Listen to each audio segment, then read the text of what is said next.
everybody. My name is Jessica Payne, and welcome to today's podcast.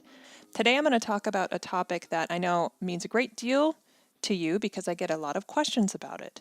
It is authenticity and how we can apply it to our brand, specifically in terms of hearing the word authenticity. It's a buzzword right now. I have a growing need among my clients and peers of how we can actually infuse authenticity into our brand, but also make sure we do it in a way that is not just pithy or trendy, but in a way that actually leads to results, leads to impact or success, so that we can kind of go beyond the kind of light versions of applying authenticity and actually fold it right into our strategy. So that's what I'm going to talk to you today about. I'm actually going to empower you with information that you can walk away with today that can immediately infuse authenticity into your brand. Why? So that it can lead to success down the road. Because if you think about authenticity, and this is a great place to start, if you think about authenticity as more than a word, what is authenticity? Right? It's being real. For a lot of consumers, it's being transparent. It's being open. It's admitting to faults. It's working openly to resolve issues, right? All of these wonderful things that we see in our personal lives that typically make for a great friendship, right? Think about someone who's close in your life, a role model, a friend, a family member. The more open the relationship is, that you're communicating with one another openly, the better it is, right? Well, the same applies to business. And, gone are the days of businesses being siloed and not being open at all. You're starting to see a lot of brands actually open their doors and communicate a lot more openly with their consumers, their audience. You're seeing this in brands that are doing this more on an ongoing basis that certainly goes beyond crisis management, for example. So perhaps that's where you've heard the word, or you've read an article, or you've seen the research that's come out about authenticity. Well, let me walk you through why authenticity is important. And let's start there. Let's reverse engineer authenticity. If you think about success, the success of your brand, the success of your business, you got to that success for a reason. So let's walk back how authenticity will lead to that success. Success for you might be resemble a variety of factors. Profit is certainly success, but for the sake of this exercise in this podcast, let's talk about success in a realm of impact. So no matter whether you are a business that's focused on making money, or a nonprofit organization, or somewhere in between, chances are that you have an idea of success. And that's going to be wrapped up into making some sort of impact. So let's redefine success today for this conversation as impact. Well, what leads to impact? Well, ideally, it's because your audience has taken some sort of action with your business, with your brand, that allows you to successfully create that impact. So let's take a step back from action. Well, what typically leads to a desired action? Well, typically some sort of emotional connection will drive people to take an action. So here's an example. Let's say you sell sneakers.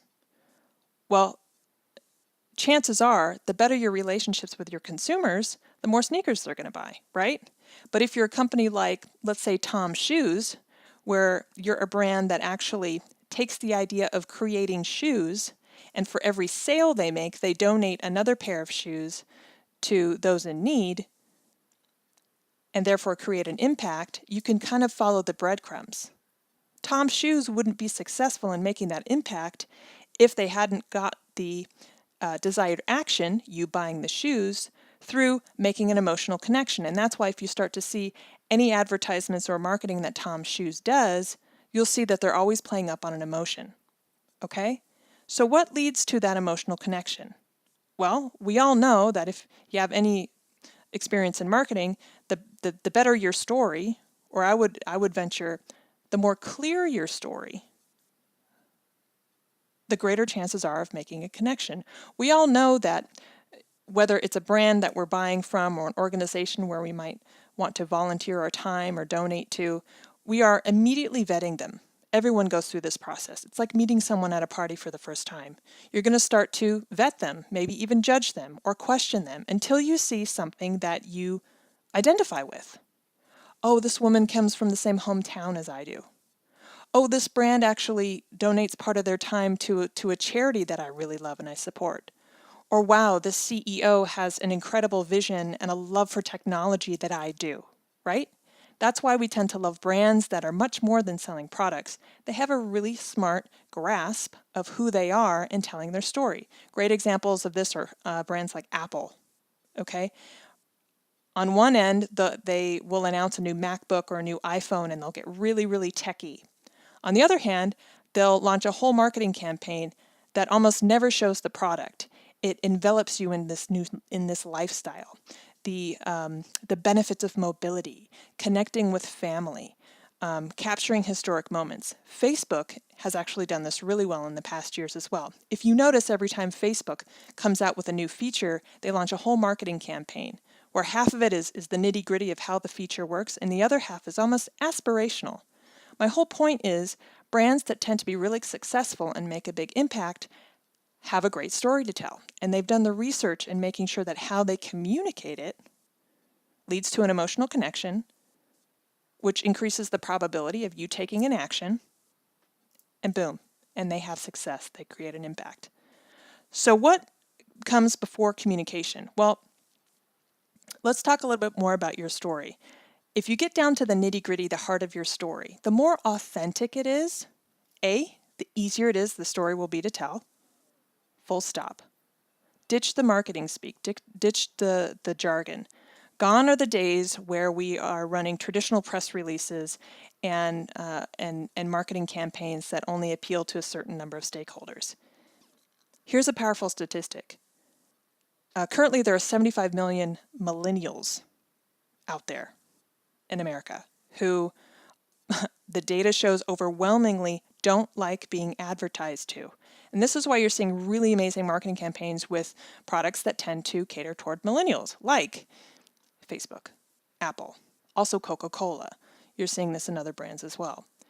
And not just consumer brands, by the way, it's volunteer organizations. If you pay any attention to millennials and what they might predict for brands to pay attention to down the line, it's if this generation that soon is going to be controlling the consumer spend for at least the United States in 5, 10, 15 years, if even now they don't like being advertised to, you know that down the line that every generation after them is going to have an increased desire not to be advertised to. So what does that mean for organizations? Well, it means that your story is going to have to be more authentic.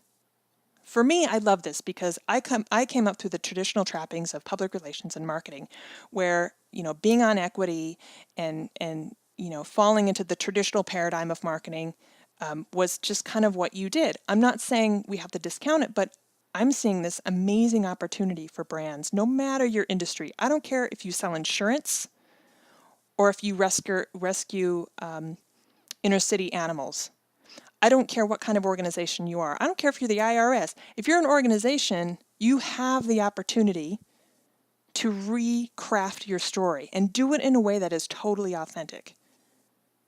So let's talk about that formula again, because I want to lead you back to success. And again, the whole idea of this podcast is let's talk about how authenticity leads to success. If you want to be a successful business, that depends on having some sort of impact be made, right? By your audience. Well, how do you create an impact? Well, it's because your audience has created some sort of action. They've done something that you want them to do. Well, how do you get them to do what it is they want them to do? Well, chances are people tend to react, engage, donate, buy, sell, sign up, attend, etc., etc. They tend to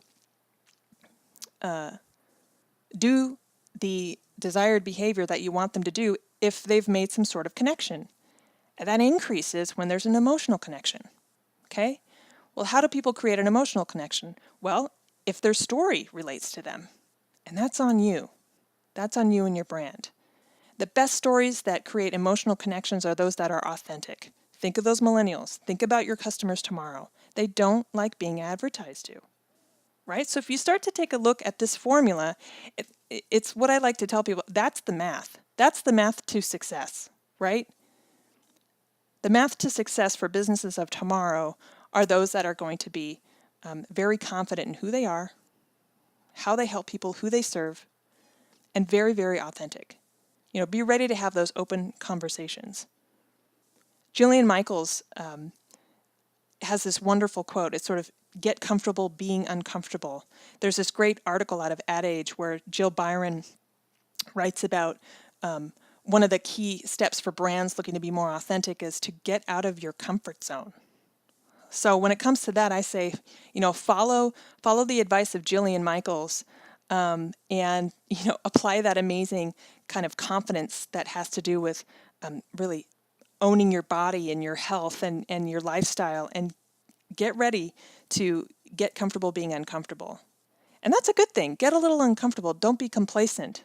I think right now we're seeing that as a theme in the economy, in politics, in society, and now in brands. So, follow the advice and really kind of take those brave steps to talk about your story. A lot of people are uncomfortable getting real about their brand, but I think you'll find that it's actually a better conversation to have. Because at the end of the day, we all want to have an impact, whether it affects our bottom line or not.